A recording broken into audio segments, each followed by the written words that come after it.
नमस्ते स्टूडेंट्स। तो हमने लास्ट वीडियो में अपन ने परावर्तन के नियम के बाद नियमित और विस्तृत परावर्तन देखा था और नियमित और विस्तृत परावर्तन के बाद हमने 2-3 क्वेश्चंस को डिस्कस किया था। उसके बाद बच्चों हम आगे चलते हैं। तो आगे चलने के बाद देखो एक छोटा सा नोट पॉइंट आ रहा है, उस नोट वाले पॉइंट को समझना कि अगर ये कोई समतल सतह है और इस समतल सतह, देखो कल का कॉन्सेप्ट आपके आज काम आने वाला है वो समझना। अगर ये कोई समतल सतह है और कोई प्रकाश किरण समतल सतह पे इस अभिलंब की दिशा में आ रही है, ऐसे ये आ गई। अगर कोई प्रकाश किरण इस समतल सतह के अभिलंब की दिशा में आपतित होती है तो क्वेश्चन ये है कि यहाँ टकराने के बाद ये किरणें किधर जाएगी। तो बच्चों ये किरणें इसी पथ पर पुनः लौट जाती है। कैसे लौटती है कईयों को समझ में नहीं आया, तो बोर्ड पे देखना एक बार वापस से। मैंने क्या कहा, हमने ये कहा कि ये अभिलंब है और कोई किरणें इस अभिलंब की दिशा में, देखो एक चीज आपको पता है, ये थी आपतित किरण। ये कौन सी किरण थी? आपतित किरण। और आपतित किरण जो कोण बनाती थी इसको हम कौन सा कोण बोलते थे? आई। कौन सा एंगल बोलते थे इसको? आई। अब समझना बच्चों एक बार, मैंने क्या कहा है, ये किरण क्या आ रही है? इस अभिलंब की दिशा में आ रही है, इधर। तो देखना बोर्ड पे, मैंने क्या किया बच्चों, इस आपतित किरण को यहां से उठा के मैं यहां ले गया इस अभिलंब की तरफ।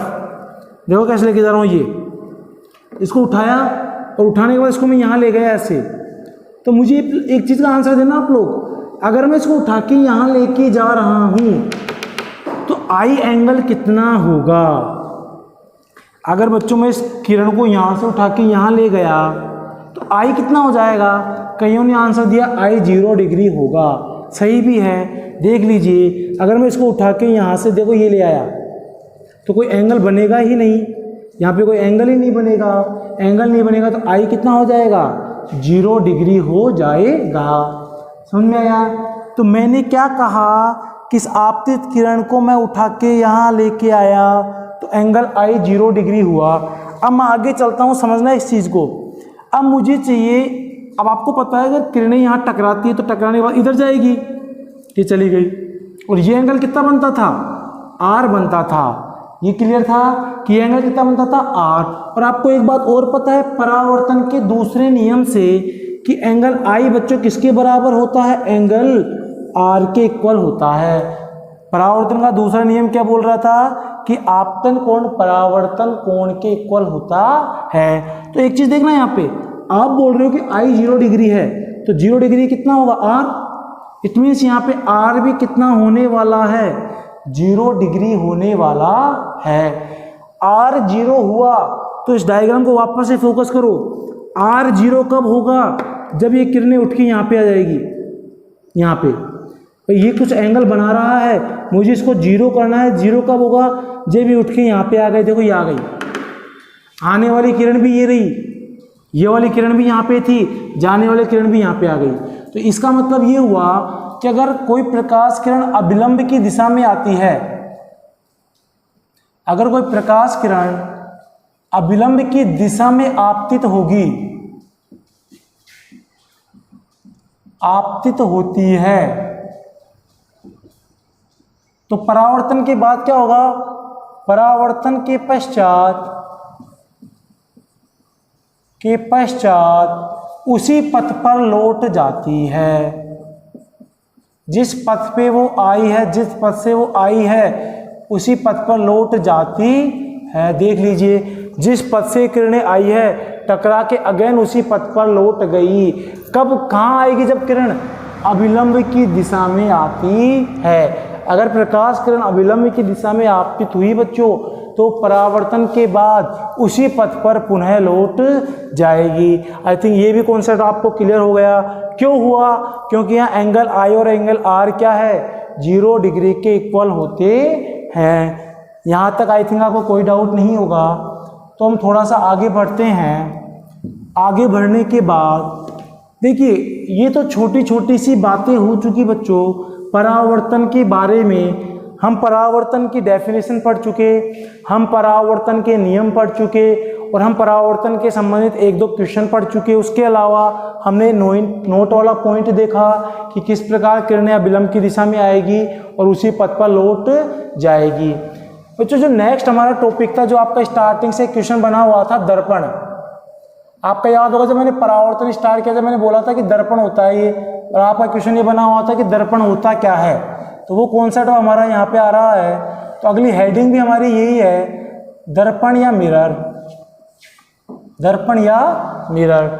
तो देखो सिंपल लैंग्वेज में तो जिसमें आप अपने सुबह सुबह शक्ल देख रहे हो, वो किस में देख रहे हो? दर्पण में देख रहे हो।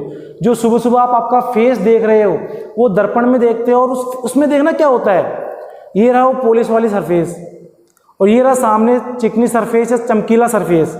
यही था आपका सुबह वाला कांच, जिसको आप कांच बोलते हो, जबकि एक्चुअल में वो कांच नहीं बोला जाता, उसको दर्पण बोला जाता है। तो ये तो उसके पीछे वाला पोर्शन होता है जो पॉलिश पार्ट होता है, ये सामने वाला तो आप ऐसे शक्ल देखते हो। तो एक चीज समझना आप लोग, इसका मतलब ये कांच का टुकड़ा था, कांच का टुकड़ा था। अगर इसके ये पीछे पॉलिश नहीं होती, अगर ये पीछे पार्ट पे पॉलिश नहीं होती, तो आप इसके आर पार देख सकते थे। मीन्स ये ट्रांसपेरेंट होता, आप इसके आर पार जा सकते थे। या किरणें जो थी ना, प्रकाश किरणें यहाँ से एंटर होती तो यहाँ पे निकल सकती थी। कब? अगर इसके पॉलिश नहीं होती। लेकिन जैसे आपने पॉलिश किया तो अब केवल आपका फेस दिख रहा है, किरणें टकराएगी और टकरा के इधर आ जाती है। तो हमारा मेन पॉइंट बचा भैया, दर्पण क्या है? कि दर्पण एक सतह होता है, कांच का टुकड़ा होता है, जिसके कांच के टुकड़े की एक साइड क्या होती है? पॉलिश होती है। अगर एक भाग पर तो क्या होती है? पॉलिश। अच्छा मुझे एक बात बताओ, आपने कहा कि इसके एक भाग पर पॉलिश होती है, तो दूसरा भाग क्या काम करता है? देखो मैं बना रहा हूं डायग्राम, समझना। जैसे मैंने समतल दर्पण बनाया,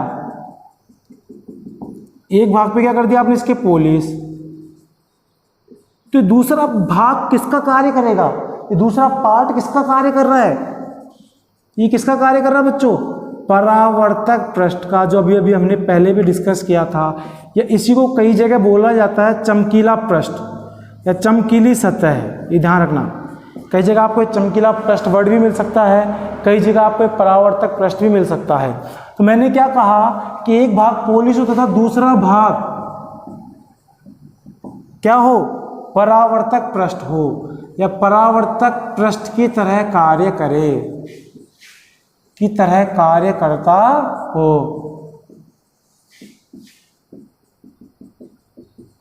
वही क्या होता है बच्चों? दर्पण। तो मैंने क्या कहा, दर्पण क्या है? कांच एक छोटा सा टुकड़ा, और इस कांच के एक छोटे से टुकड़े के एक भाग पे क्या कर दिया हमने? पॉलिश। और दूसरा भाग क्या है? चमकीला भाग है या परावर्तक पृष्ठ है। परावर्तक पृष्ठ का मतलब किरणें आएगी, टकराएगी और इधर चली जाएगी। परावर्तक पृष्ठ के हम पहले भी डिस्कस कर चुके थे कि किरणें आएगी और टकराकर चली जाती है। ठीक है, यहाँ तक आई थिंक आपको दर्पण वर्ड क्लियर हो चुका है कि दर्पण या मिरर क्या होता है। तो ध्यान रखना, आज के बाद जो सुबह आप कांच बोलते हो, कांच ना बोल के आप उसको क्या बोल सकते हो? दर्पण। क्योंकि कांच का मतलब होता है जब आर पार देखो, दर्पण का मतलब होता है केवल एक साइड से आपका फेस दिख रहा है। ठीक है बच्चों, चलो दर्पण की इतनी सी बात समझने के बाद अब आता है दर्पण के टाइप, कि दर्पण कितने टाइप का होता है। तो देखना बच्चों, जो दर्पण होता है वो 2 टाइप का है। पहला होता है समतल दर्पण,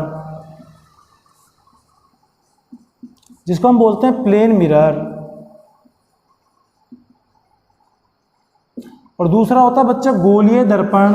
आई थिंक अगर आपको 10th का कुछ याद हो तो गोलीय दर्पण, जिसको हम बोलते हैं स्फेरिकल मिरर।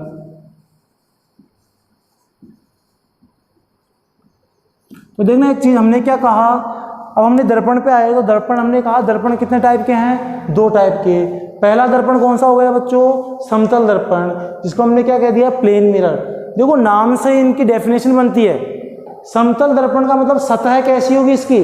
समतल होगी। और गोलीय दर्पण का मतलब सतह कैसी होगी इसकी बच्चों? गोलीय होगी।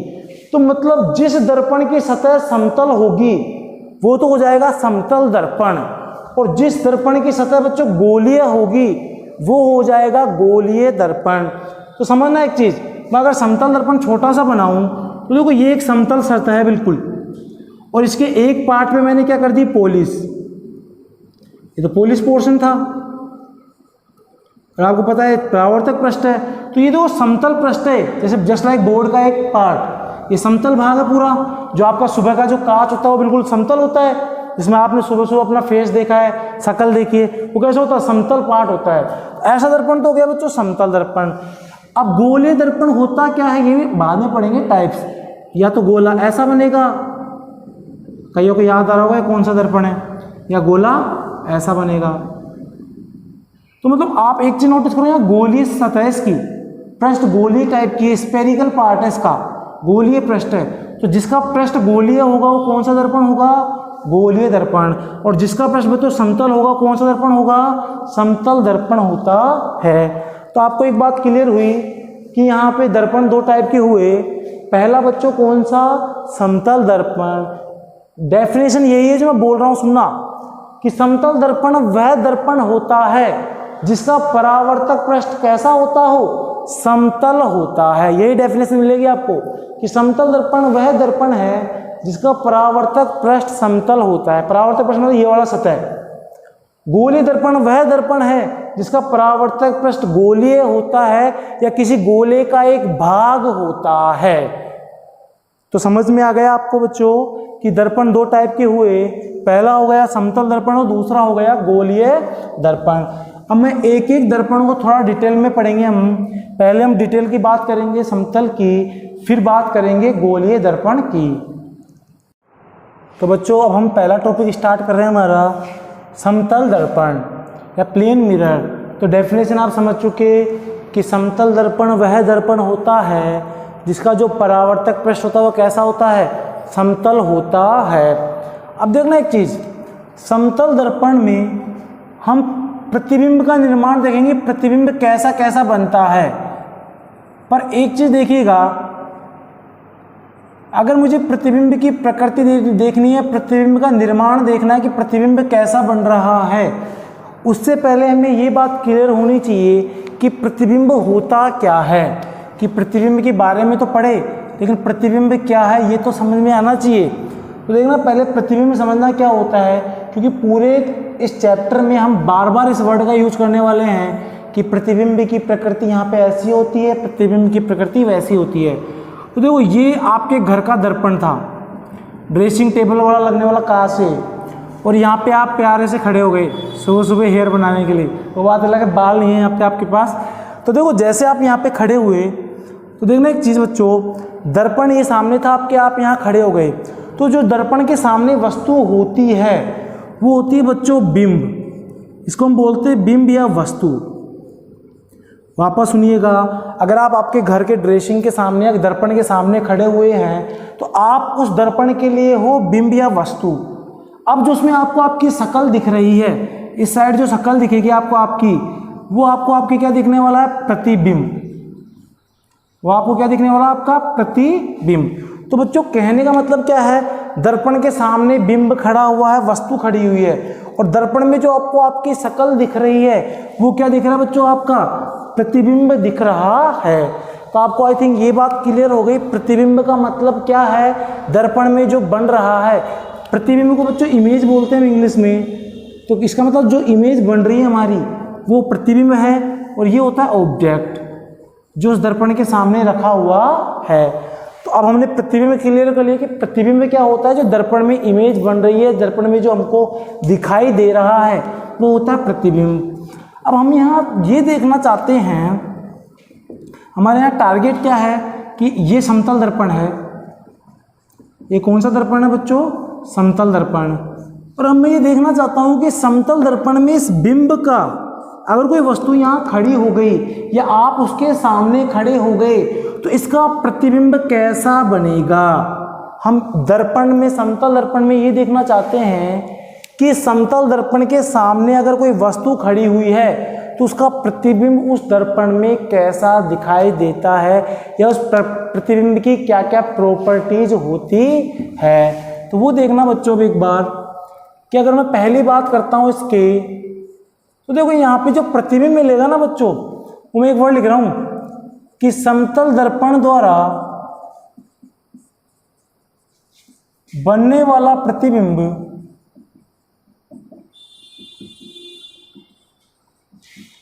आभासी या काल्पनिक भी बोल देते इसको अपन, आभासी या काल्पनिक, वह सीधा होता है, वह सीधा होता है। तो हमने पहला वर्ड लिखा है, पहली लाइन लिखी प्रतिबिंब की प्रॉपर्टी की कि जो समतल दर्पण में प्रतिबिंब बनेगा वो कैसा बनेगा, आभासी व सीधा बनेगा। हमने लिख दिया, पर हमें कैसे पता चला कि ये प्रतिबिंब आभासी या सीधा है?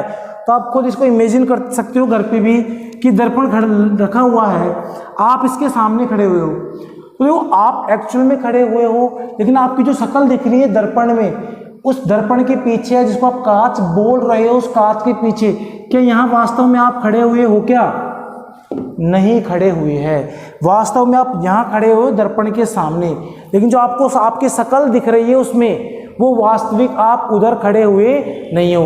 मतलब ये क्या है, एक कल्पना है, ये एक आभासी है, एक काल्पनिक है। तो इसका मतलब ये जो प्रतिबिंब मिला बच्चों आपको, इस बिंब का वो कैसा मिला है, आभासी या काल्पनिक। अब मैं बात करता हूँ सीधे की। एक बात देखना, अगर यहाँ सिर ऊपर है आपका तो यहाँ भी कहाँ होने वाला है, ऊपर ही होने वाला है। ऐसा तो नहीं होता ना कि आप देख रहे हो और सिर नीचे दिख रहा है, पैर ऊपर दिख रहा है आपके और आप खुश हो रहे हो, हाँ जी ये हमारी शक्ल आज, ठीक है। अगर सिर ऊपर है तो वहाँ भी कैसा दिखेगा, ऊपर, पैर नीचे तो वहाँ भी कैसे दिखने वाला, नीचे।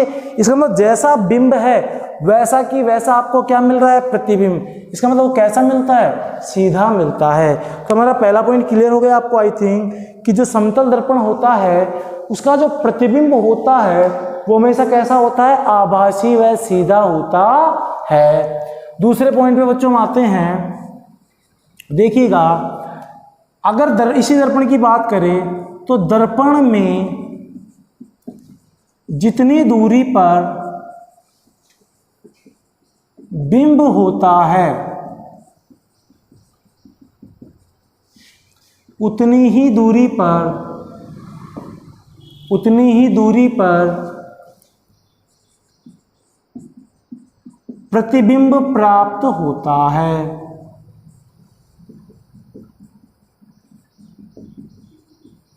इसका मतलब समझना, मैंने क्या कहा अभी कि जितनी दूरी पर बच्चों बिंब होगा उतनी ही दूरी पर क्या मिलेगा आपको, प्रतिबिंब।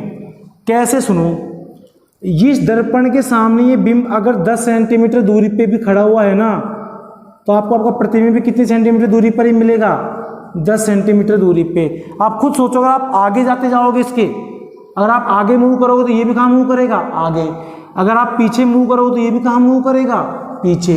कहने का मतलब हो गया, आपकी जितनी डिस्टेंस दर्पण से होने वाली है उतनी ही डिस्टेंस पे उतनी ही दूरी पर प्रतिबिंब भी स्थित होगा। अगर आप थोड़ा सा आगे मूव करते हो तो आपका प्रतिबिंब भी जस्ट आगे आ जाएगा। अगर आप थोड़ा पीछे मूव करते हो, आपने नोटिस भी किया होगा, करोगे भी आप, तो थोड़ा पीछे चले जाते हो। तो मीन्स कहने का मतलब ये है बच्चों कि जितनी दूरी पर यहाँ बिंब होता है उतनी दूरी पर क्या मिलता है, वहाँ पे हमें प्रतिबिंब प्राप्त होता है। इसमें भी कोई डाउट नहीं होगा आई थिंक आपको। अगर मैं थर्ड पॉइंट पे चलता हूँ तो थर्ड पॉइंट समझिएगा, ये जो प्रतिबिंब बनता है ना बच्चों इस दर्पण में, इस प्रतिबिंब में पार्श्व परिवर्तन का गुणधर्म पाया जाता है। मैंने क्या कहा, पार्श्व परिवर्तन का गुणधर्म पाया जाता है। अब क्वेश्चन ये बनता है पार्श्व परिवर्तन क्या होता है, वो भी साथ सुन लो। जहां बिंब का दायां भाग प्रतिबिंब में बायां तथा इसका उल्टा भी सही है, तथा बिंब का बायां भाग प्रतिबिंब में क्या हो जाता है, दाया हो जाता है। इसका मतलब समझना क्या है, मैंने क्या कहा कि दर्पण में जो प्रतिबिंब बनेगा उसमें कैसा गुण पाया जाता है, पार्श्व परिवर्तन का गुण। पार्श्व परिवर्तन का मतलब ये है, अगर आप दर्पण, ये दर्पण लगा हुआ है और इसके अगर आप सामने खड़े हुए हो तो आपने जैसे आपके बाएं हाथ को, लेफ्ट हैंड को उठाओगे तो आप नोटिस करना आपका जो प्रतिबिंब है वो ऐसे राइट हैंड उठाएगा, ऐसे इट मीन्स बिंब का जो बाया भाग हो जाएगा ना बच्चों, वो प्रतिबिंब में कौन सा होगा, दाया। भाई आप कांच में अगर जाके खड़े होते हो और बाया हाथ ऐसे उठाओगे ना, तो जो दर्पण है उसमें जो आपका प्रतिबिंब है वो आपके साथ बाया हाथ दाया हाथ मिलाएगा ऐसे। इट मीन्स ये हुआ कि अगर दर्पण के सामने आप खड़े हुए हो तो आपका जो बाया भाग है, बाया हाथ है, वो उस प्रतिबिंब में क्या हो जाता है, दाया हो जाता है। और जो आपका दाया भाग है वो प्रतिबिंब में क्या हो जाता है, बाया हो जाता है। और इसी गुणधर्म को बच्चों हम बोलते हैं पार्श्व परिवर्तन का गुणधर्म। ठीक है बच्चों, अब हम थोड़ा सा और आगे बढ़ते हैं। तो देखो ये छोटी छोटी 3-4 प्रॉपर्टीज थी। उसके अगर मैं आगे बात करूं तो एक चीज समझना आप लोग कि जिस आकार का बिंब होगा, जिस आकार का कौन होगा, बिंब, उसी आकार का प्रतिबिंब भी होगा। मतलब क्या है सुनना, मतलब क्या है कि दर्पण के सामने आप खड़े हो, जैसे आप पतले इंसान हो तो आप पतले ही दिखोगे, अगर आप मोटे इंसान तो आप मोटे ही दिखने वाले हो। मतलब आपका आकार में कोई परिवर्तन नहीं होता है।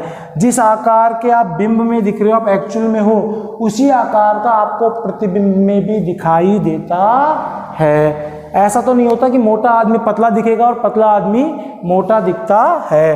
तो ये चीज़ 3-4 प्रॉपर्टीज थी जो आपको दिखा रही थी कि समतल दर्पण में किस प्रकार से प्रतिबिंब जो मिलता है उसके क्या क्या गुणधर्म होते हैं। अच्छा एक छोटा सा पॉइंट और सुनना, ये ध्यान रखना इसमें कि अगर दर्पण के सामने जो बिंब है अगर वो गति करता है किसी v वेग से, तो जो बच्चों प्रतिबिंब होगा ना वो लगभग इसके दुगने वेग से 2v वेग से गति करता है। जिस दर्पण के सामने आप मूव करते हो, गति करते हो, तो आपको लगता है वो तेज गति कर रहा है। कहने का मतलब ये हो गया, अगर बिंब दर्पण के पास में v वेग से आएगा तो प्रतिबिंब 2v वेग से आता हुआ प्रतीत होता है। तो ये छोटे छोटे कुछ गुणधर्म थे दर्पण के बारे में, या समतल दर्पण में जो प्रतिबिंब बनता है उसके बारे में। आई थिंक यहाँ तक आपको कोई दिक्कत नहीं होगी कि समतल दर्पण में किस प्रकार से प्रतिबिंब बनता है। तो वापस सुन लीजिए, पहली चीज कि समतल दर्पण में जो प्रतिबिंब मिलेगा वो कैसा मिलेगा, आभासी या काल्पनिक व सीधा। दूसरी चीज, जितनी दूरी पर दर्पण से बिंब होगा उतनी ही दूरी पर क्या मिलने वाला है हमको, हमारा प्रतिबिंब मिलने वाला है। तीसरी चीज, पार्श्व परिवर्तन का गुणधर्म। पार्श्व परिवर्तन में बच्चों क्या हो गया, बिंब का बाया भाग प्रतिबिंब में दाया और बिंब का दाया भाग प्रतिबिंब में क्या हो जाता है, बाया हो जाता है। और चौथी चीज, अगर हम बात करें कि बिंब v वेग से गति कर रहा है तो प्रतिबिंब किस वेग से गति करेगा, 2v वेग से गति करता है। उसके अलावा ऐसे कोई पॉइंट है नहीं जो इसमें बचा हुआ हो। धन्यवाद आप लोग, इसके आगे की चर्चा हम अगले वीडियो में करेंगे। पढ़ते रहिए और स्क्रीनशॉट ले लीजिएगा अगर कोई भी पॉइंट में आपको डाउट हो, ठीक है।